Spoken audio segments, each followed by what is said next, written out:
que é os olhos do mundo para o Brasil em relação à questão ambiental, e o Brasil como país sendo completamente pressionado como um vilão ambiental, certo? Nesse vídeo, que já não é tão novo, nesse canal aí, Rural Business, né, eles apresentam os dados mostrando que não é bem assim, que o Brasil conserva, né, boa parte da sua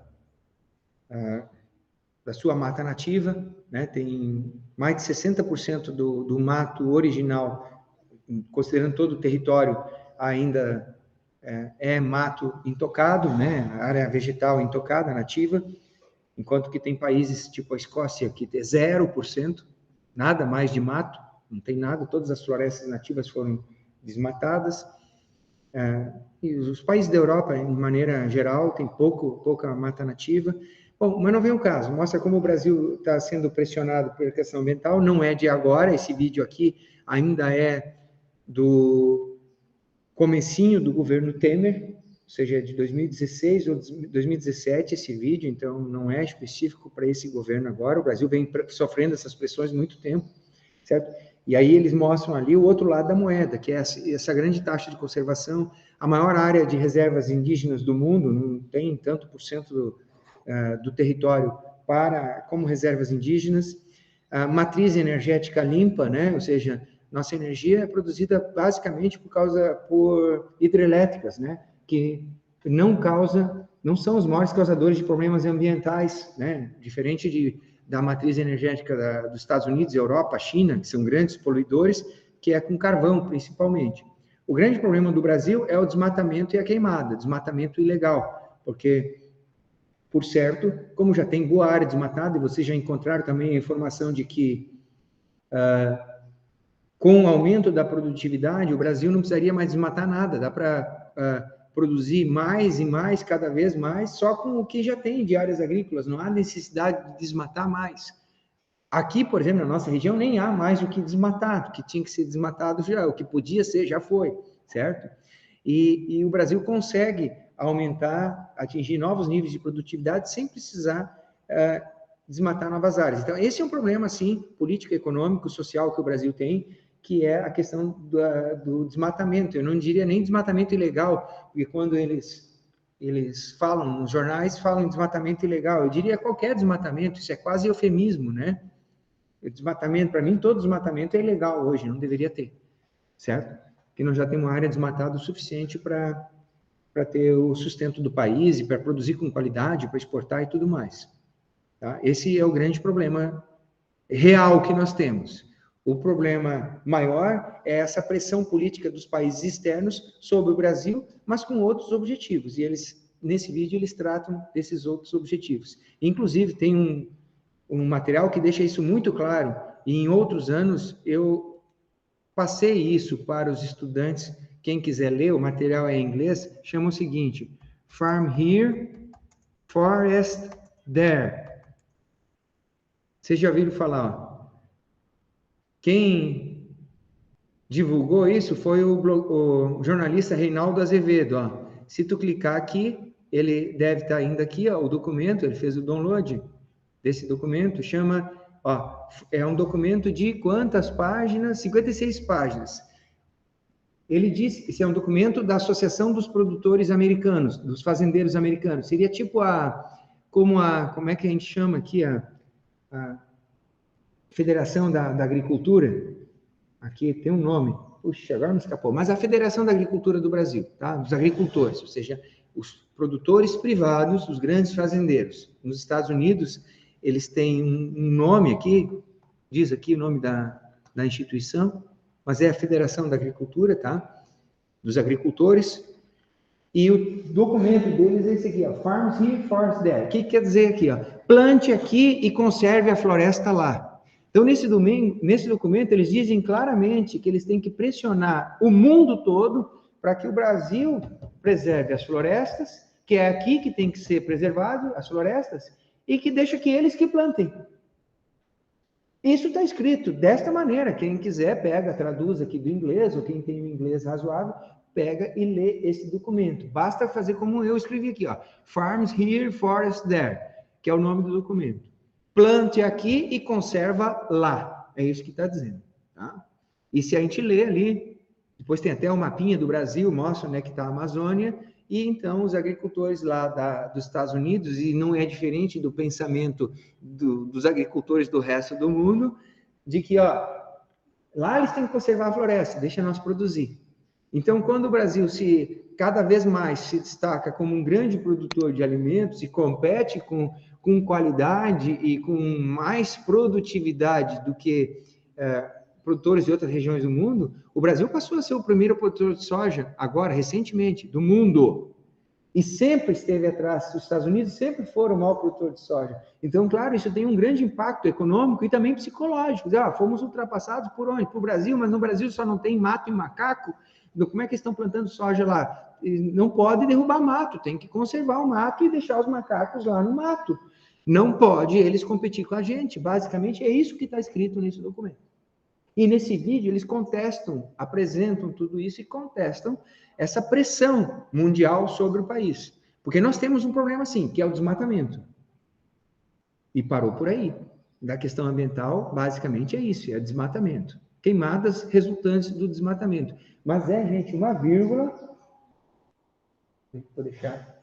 Eu tinha encostado. Abriu sozinho? É um fantasma?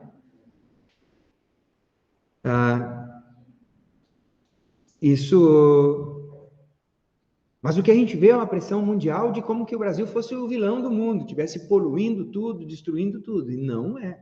Para começar, a China, que é um país lá de quantos bilhões de habitantes? Mais de 1 bilhão e 400 milhões de habitantes. Isso dá uns 4, 5 Brasis de população.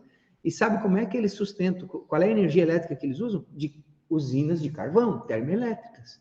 Então, isso deve poluir bastante, né, gente?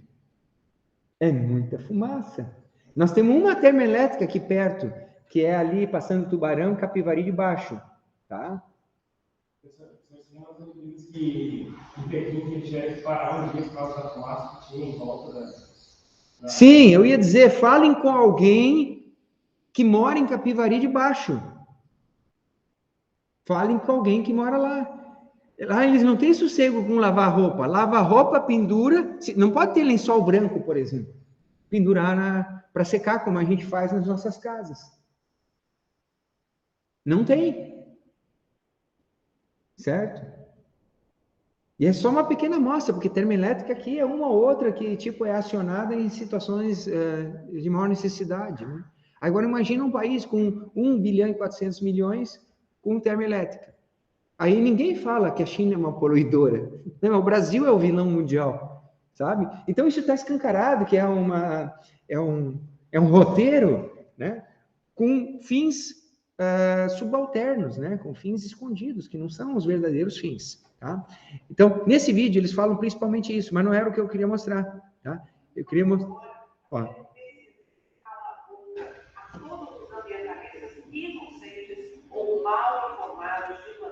Então, aqui eles fazem um dossiê completo sobre isso, mas não era isso que eu queria mostrar. Só porque lá no meio do vídeo eles falam o seguinte.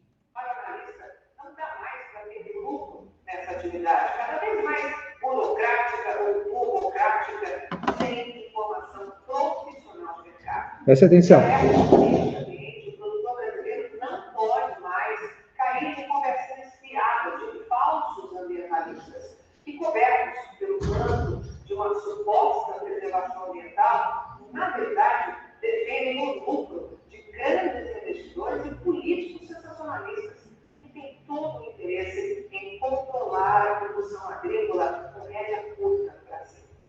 Para Canacose, analista-chefe e estrategista da equipe de grãos da Agrobusiness, no momento em que o produtor brasileiro plantar com seu próprio dinheiro, armazenar ele próprio sua produção e vender quando quiser e não quando precisa, o setor ganhará uma força extraordinária. Mas só que também lembra que este é um cenário que interessa a todos, tanto no Brasil quanto no exterior. Por isso, esse é um mercado de muitas mentiras e manipulações ambientais. Esse produtor, onde nós fomos no ver o estagiário lá,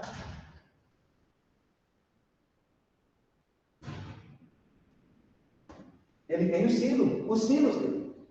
As maiores construções na propriedade eram os silos. Eles fazem exatamente o que ela falou aqui, o que a analista falou, que é plantam com o seu próprio dinheiro, colhem com o seu próprio dinheiro e armazenam o produto eles mesmos com armazéns deles. E aí eles podem vender quando eles quiserem, não quando eles precisam, repetindo tudo que ela falou aqui. Então, quando o produtor brasileiro chegar nesse estágio, ele deixa de ser escravo do sistema, não pagando tipo 2, 3 tratores financiados, né? Porque ele vai buscar as melhores opções. Na hora de vender, a mesma coisa. Aqui na região, a gente tem um exemplo de como que o produtor é tratado praticamente como um escravo no ciclo da produção do fumo, né? Você já deve ter algum conhecido, ou parente, amigo, sabe que o cara do fumo nunca sai ali da rédea curta das empresas, né? Porque aí ele fica completamente dominado pelo sistema. Produtores maiores têm um pouquinho mais de liberdade, mas nada perto do que um produtor americano tem, por exemplo, como esse que nós vimos lá, e que cumpre à risca isso que o canal aqui estava mostrando. Ele se autofinanciar, não precisar pegar financiamento de ninguém. Porque é o seguinte, na nossa vida, na nossa casa, se a gente tiver que pegar empréstimo, se financiar para tudo, a gente já vê que não vai dar muito certo, ele vai pagar muito juro. Então, por que para o agricultor é a receita do sucesso? Óbvio que não é a receita do sucesso. Aqui a gente está acostumado, tipo, que sempre foi assim, sempre vai ser assim. E aí, o produtor nunca consegue deslanchar, crescer, né? Pensar, tipo, estrategicamente, investir, isso, essas ideias que você estava tendo aí, Antônio. Então, vocês têm que, são os profissionais também que vão interferir e modificar essa realidade. Tá? E quem quiser, essa aqui é uma ótima leitura, Farms Here, Forests There, para a gente ficar com raiva. Tá bom? Da forma como eles consideram a gente. No caso dos estágios, inclusive o estágio, quando eu fui lá, que a gente fez o intercâmbio com a empresa, eu percebi que, na verdade, o estágio lá era uma mão de obra barata para a propriedade, porque, tipo, toda hora tinha estagiário entrando. Ele ficava só com uma vaga, essa empresa onde o Carlão foi, né? Termina um estágio, começa o outro, e a empresa que intermedia ganha uma parte da remuneração, ou seja, o proprietário paga o estagiário, mas ele paga uma porcentagem do valor do estagiário também à empresa de intermediação, que é um braço da universidade lá, de Ohio, no caso. E todo mundo sai ganhando. Mas é um tipo de exploração. Claro que para quem está numa condição que nem nós aqui, nós estamos num país ainda que, no mínimo, em desenvolvimento, para não dizer subdesenvolvido. Aí tu tem a oportunidade de vivenciar uma realidade lá. E por alguns meses trabalhar lá, em ganhar em dólar, tá ótimo. Certo? Mas por que eles querem tantos estagiários do Brasil e dos outros países? Porque eles não têm lá. Lá eles não têm nenhum estudante que, eu vou lá trabalhar 5 meses naquela fazenda, acordar às 6 da manhã, trabalhar até às 9 da noite, pau e pau todos os dias, não tem sábado, não tem domingo, não tem feriado. Nenhum americano quer isso. Mas do Brasil vêm os estagiários, não só do Brasil, de vários outros países. Eles tinham lá na agência de intercâmbio, eles têm praticamente um funcionário de cada região do mundo que fala uma determinada língua, para poder receber estagiários do mundo inteiro.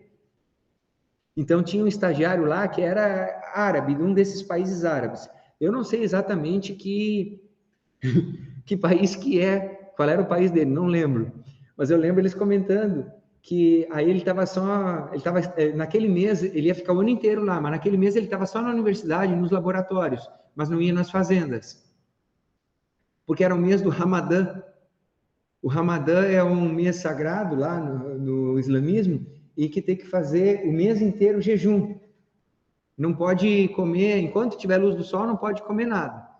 Certo? Então o cara já estava bem magrinho e o cara do intercâmbio falou assim, ó, não, nós temos que deixar no laboratório porque se ele for para a fazenda ele vai desmaiar de fome.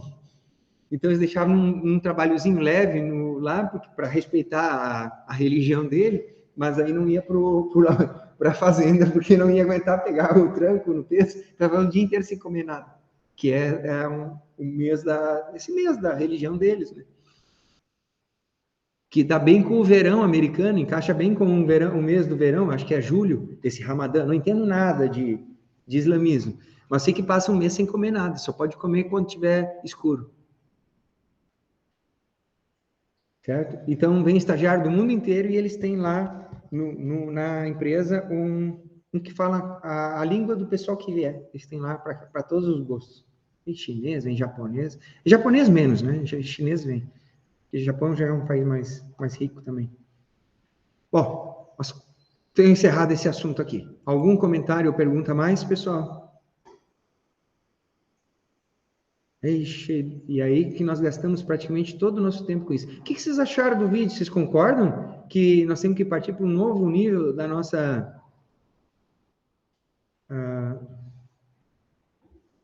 agricultura?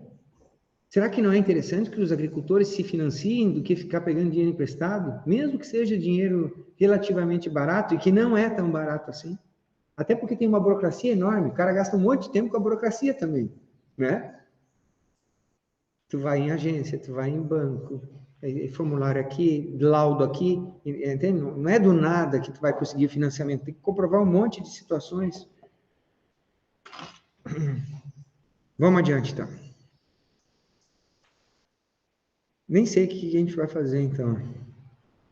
Que a gente estava falando semana passada do planejamento estratégico, estava tentando sensibilizar vocês, passando esse tema. E lembrando que mesmo as empresas que fazem planejamento, isso não é garantia de sucesso. Então, tem questões de prova lá, quando a gente for dizer, o planejamento garante sucesso. O planejamento não garante sucesso. Várias empresas que eram, assim, líderes de mercado sucumbiram, e não é porque elas não tinham planejamento, simplesmente porque alguma coisa aconteceu que elas não conseguiram acompanhar e foi. Dei exemplo aí da Kodak, que foi a própria empresa que inventou a foto digital, mas não deu importância. A Nokia, que comandava o mercado de celulares, e aí ela não acreditou, não apostou nos smartphones. Agora ela está com a linha de smartphones, mas agora ela já perdeu todo o mercado. Provavelmente nunca mais vai conseguir o tamanho que ela tinha em relação ao mercado de celulares. Né? Hoje tem a Apple e a Samsung que dominam, somando as duas, deve dar 90% do mercado de celulares, enquanto que a Nokia, pelo contrário, ela dominava 90% na época desses celulares aí. Bom, as funções administrativas, de acordo com a maioria das teorias, são o planejamento, a organização, a direção e o controle. Lembrando que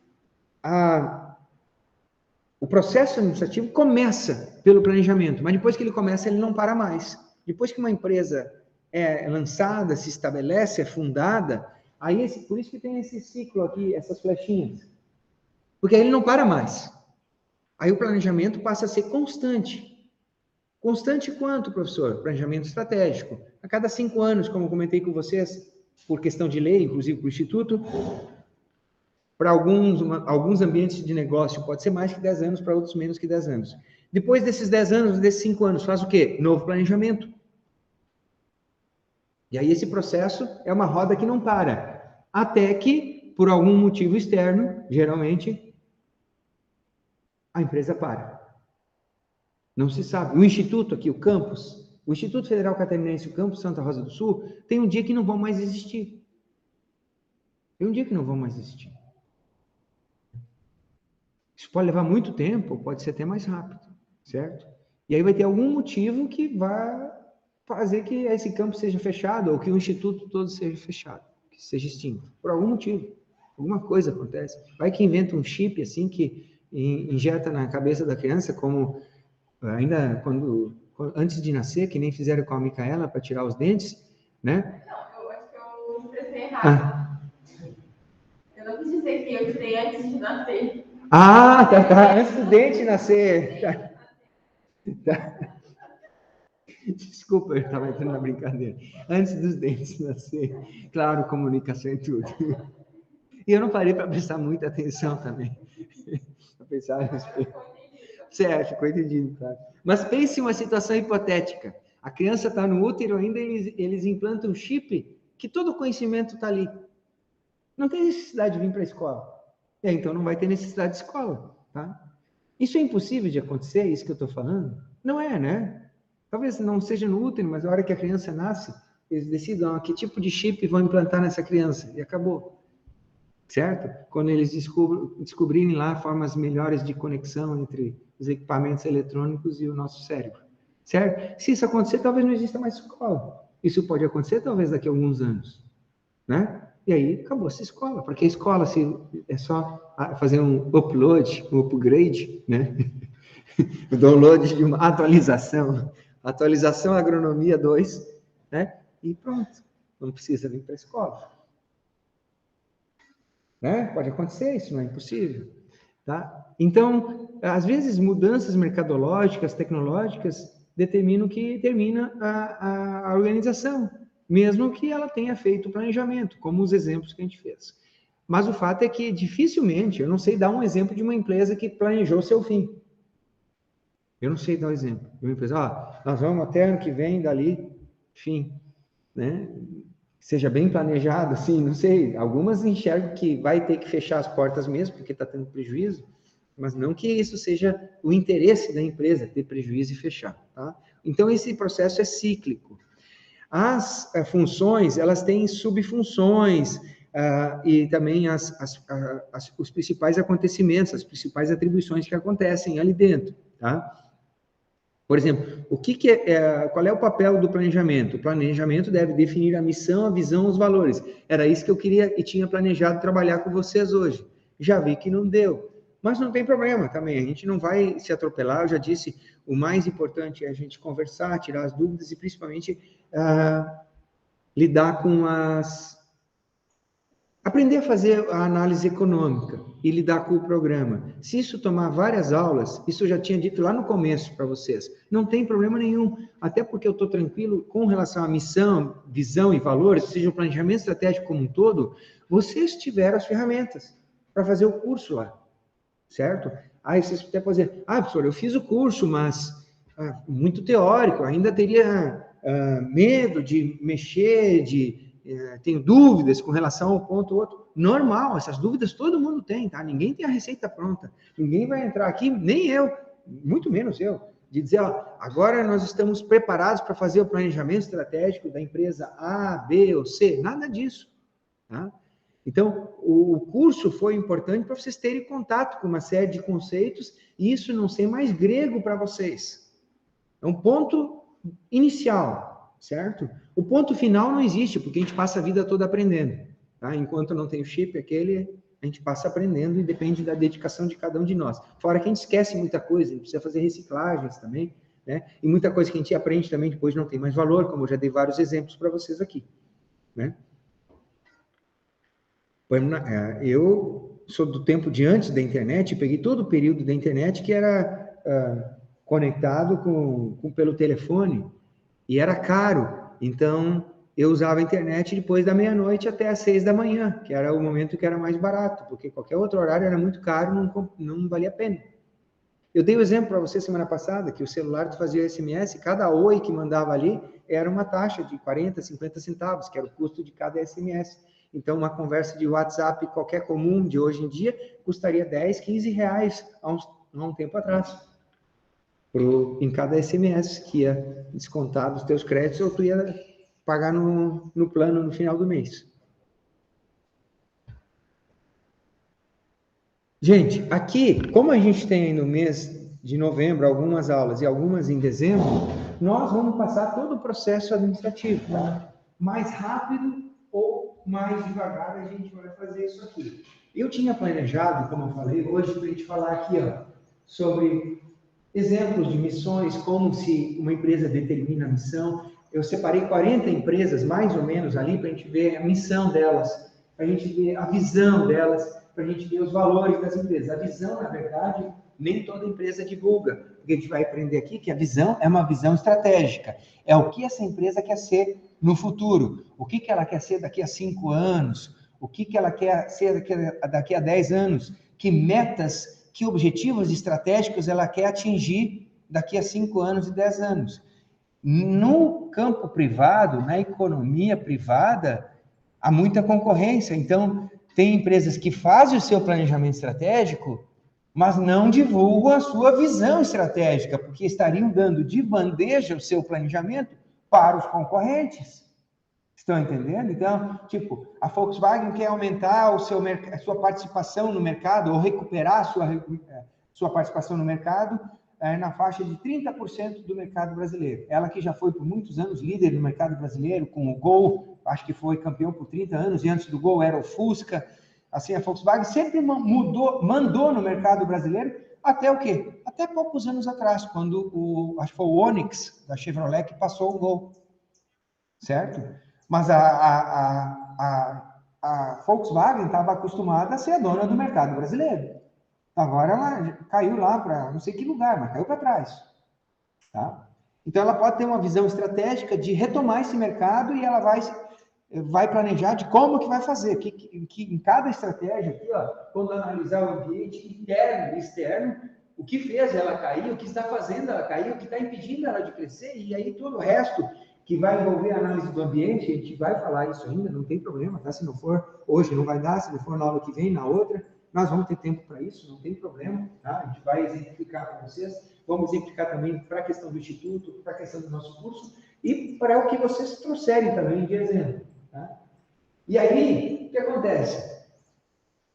A Volkswagen faz o seu planejamento estratégico, mas não publica ele, ou pelo menos não publica todo o planejamento, que seria burrice, porque ela vai publicar isso, aí a Hyundai, né, aqui, a Chevrolet, as outras vão olhar, isso aqui, já vamos preparar um veneno, um antídoto, uma vacina para isso que eles estão querendo fazer.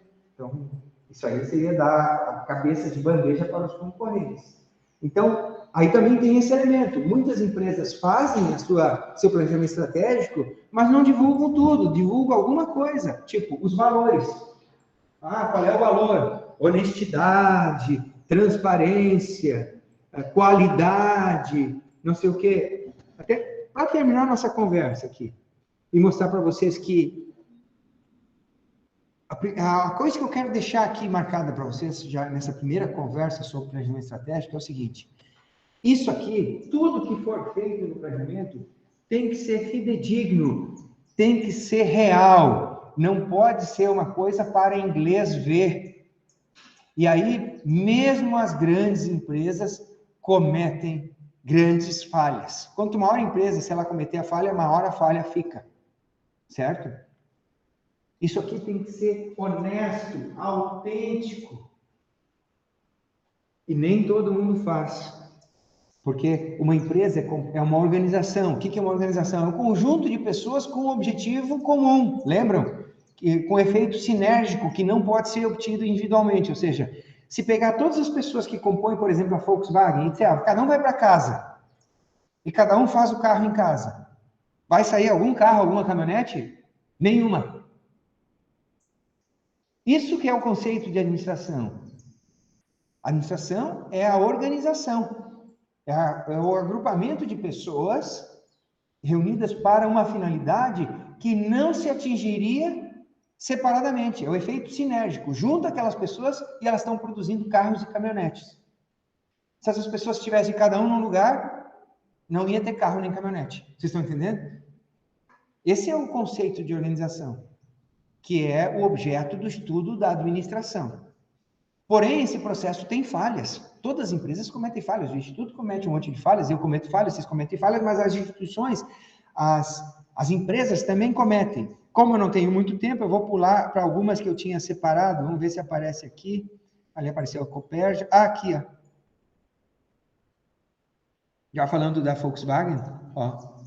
Eu vou falar alguns exemplos só para esse assunto eu não voltar e aí a gente encerra. Não é que a Volkswagen não tenha feito planejamento estratégico, que ela não tem valores. E se eu for no site da Volkswagen, eu não vou encontrar todo o planejamento, mas eu vou encontrar os valores. Vai dizer lá, ética, honestidade, integridade, transparência, coisa desse tipo. Só que quando uma empresa coloca que esses são os valores, todos os colaboradores deveriam fazer o maior esforço. É um esforço do fundo do coração para fazer valer aqueles valores que estão ali compondo a essência, o coração da empresa. E é o que acontece, tinha pessoas mal intencionadas lá dentro que fraudavam os exames, os laudos de poluição das caminhonetes a diesel, as Amarok. no mundo inteiro. E aí explodiu nos Estados Unidos. Só na Europa, 830 milhões de euros em indenizações, dá mais que 4 bilhões de reais hoje. Isso só na Europa. Mas o Dieselgate é o nome que deram para esse escândalo de que as caminhonetes da Volkswagen, elas poluíam mais do que os laudos diziam. Então, eles adulteravam os exames de poluição, de emissão de gases nos escapamentos, para dizer que elas estavam dentro do padrão exigido internacionalmente. E não estavam. Porque para estar, teria que fazer umas melhorias no projeto da caminhonete que custariam muito caro. O que alguns engenheiros, um grupo dentro da Volkswagen, decidiu fazer? Fraudar os exames. E eles chamaram isso de Dieselgate, não sei se vocês ouviram falar, está em todos os noticiários, já tem algum tempo, certo? E aí, isso aqui manchou muito a empresa. Tanto é que nessa mesma reportagem aqui, do Estadão, eles colocaram o símbolo da Volkswagen coberto com uma fumaça. Aqui. Eu tinha um amigo que jogava pôquer comigo, o nome dele era Avenorte, porque ele era funcionário da Avenorte. E um dia, eu estava acompanhando o noticiário e eu disse, pô, que vergonha, hein, Avenorte? Eu nem sabia o nome dele, só sabia o nickname dele, que era Avenorte. Que vergonha, hein? Vergonha o quê? Olha o que a tua empresa fez. Enchia o frango com água, né, para espesar mais. Foi um escândalo aqui no sul do Brasil, a empresa é do Paraná, se eu não me engano. Ó, deixavam o frango até 11% mais pesado. Aí tu vai olhar a Avenorte, que é uma empresa forte do Paraná, não sei se vocês ouviram falar já, faz o planejamento estratégico dela, tem seus valores, e diz lá também que compromisso com o cliente, qualidade nos seus produtos, e não sei o que, vai listando o que seriam os valores da empresa. Mas por trás eles estão fazendo isso. Tem um grupo de pessoas injetando água antes de congelar o frango, para vender o frango com água dentro, que na hora que está congelado, não sabe o que é água, o que é frango, e vai.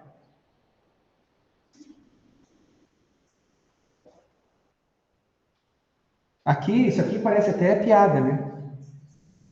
O município está multando a empresa de saneamento do Arraial do Cabo porque ela não faz o tratamento de esgoto, ela joga o esgoto puro. Ela que deveria tratar o esgoto, o nome da empresa, a empresa de saneamento, joga o esgoto puro nos rios da cidade.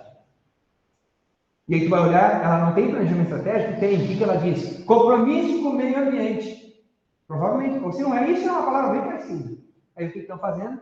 Então aí que adianta? Fazer um planejamento estratégico, como eu disse, só para o inglês ver, que não é a verdadeira essência da empresa, é a mesma coisa que não fazer, então não faz.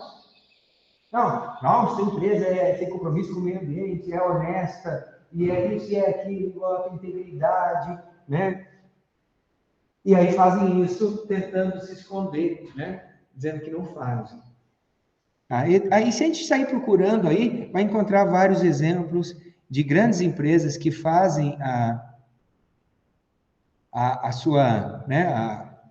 seu planejamento estratégico, estabelecem os seus valores, né? O jeito como essa empresa deve trabalhar, nós trabalhamos com honestidade, com integridade, compromisso com o cliente, produtos de melhor qualidade e menor preço, não importa, né? Vai colocando lá o que seria os valores, né? Aquilo que explicita como que a empresa trabalha, com que valores, com que qualidades, né? Ela faz o seu trabalho. Mas isso não pode ser da boca para fora. A gente tem que encontrar, e o Instituto tem planejamento, hoje não vou mostrar, semana que vem a gente vai ver esses exemplos então, e isso vocês, como participantes da comunidade, podem cobrar de cada membro da comunidade. O Instituto tem o seu planejamento, tem seus valores, e uma roda grande de valores. E todos aqueles valores deveriam estar sendo exercidos diariamente por todas as pessoas que compõem o Instituto. Como o Instituto, apesar de ter suas regras, seu estatuto de ética, sua ouvidoria, suas comissões de sindicância para tratar de desvios, de tratar de problemas, né? Justamente para que aquele servidor que não esteja cumprindo envolvido com os valores estabelecidos pelo Instituto seja corrigido ou então seja retirado do processo, para que não afete a organização como um todo. Porque se diz lá integridade e honestidade, todos os professores vierem mentir para vocês, nós não estamos cumprindo com os valores, nós estamos mentindo de cara nos próprios valores, né? Desrespeitando os valores estabelecidos para a instituição. Ok? Pessoal, eu gostaria de... Vocês viram que eu falo bastante, acabo me esticando, já é 11h15, né? Mas acho que a nossa conversa hoje foi interessante, rendeu, né? E vamos continuar nesse ritmo, pode ser? Lembre que semana que vem, no horário das 10, é a prova. Antes de ir, então, lá para... Só vou dar um avisinho aqui. O pessoal que está em casa tem alguma pergunta? Não tem? Não, por mim está tranquilo. Tudo tranquilo. Valeu, então, pela participação de vocês, Vitor, Messias e Priscila. Eu vou interromper a gravação. Eu só vou mostrar para vocês. Tu me empresta a tua folhinha aí, William Schuster. O Schuster fez uma pergunta antes e eu quero compartilhar com vocês. O William fez um esqueleto. Ele sabe, eu avisei, que a prova não vai ser uma surpresa. Ele fez um esqueleto para os cálculos de depreciação, certo? Se for pelo método de Cole, pelo método linear. Fez um esqueleto. Aí o que eu disse? Se vocês fizerem um esqueleto assim também, podem trazer, lembrando e tal. Isso só vai ajudar vocês a organizar o pensamento, a organizar o raciocínio e tal, tá? Porque não tem nenhuma resposta ali, só tem um esqueleto, tá? Então, se alguém de vocês quiser usar a estratégia que o William elaborou, tá valendo também.